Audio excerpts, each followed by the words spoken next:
O. Henry, 1862–1910, was a short stories author from America named William Sidney Porter.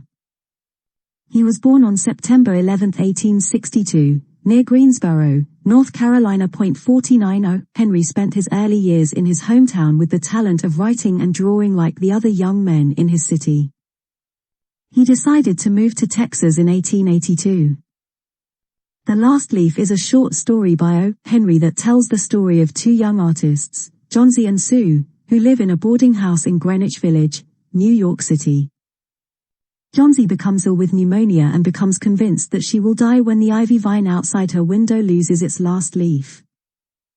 Her two friends, Mr. Behrman and Mr. Peeney, are also artists and decide to make a bet that they will paint a mural on the wall opposite Johnsy's window to cheer her up, with the last leaf of the ivy vine as the subject. Mr. Behrman starts the mural but he died before he could finish it. Johnsy becomes increasingly convinced that she will die and that the ivy vine's last leaf falling is an omen of her death. As the days pass, the ivy vine loses all of its leaves but one, and Johnsy becomes more and more resigned to her fate.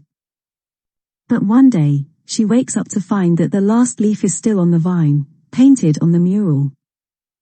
It is revealed that Mr. Peeney, who was known to be a bit of a recluse, painted the last leaf before he passed away from pneumonia. The surprise ending shows that Mr. Peeney, who was thought to be an uninvolved person, was the one who helped Johnsy to fight the illness and to keep hope alive. The story is a commentary on the power of art and the human spirit, and the idea that even in the face of death, hope can persist, and that actions of even the most unlikely people can make a significant impact. It also showcases the power of true friendship and how it can help in difficult times. From the summary of the short story The Last Leaf above, we can consider that this story has a good moral value which we can take from Johnsy's life and Mr. Behrman's masterpiece.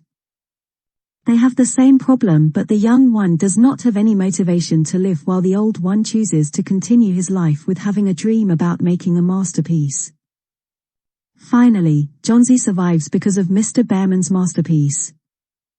In other words, Mr. Behrman rests in peace with his masterpiece to Johnsy. This story, which has been adapted in the big screen, is proof that the story is great and inspiring.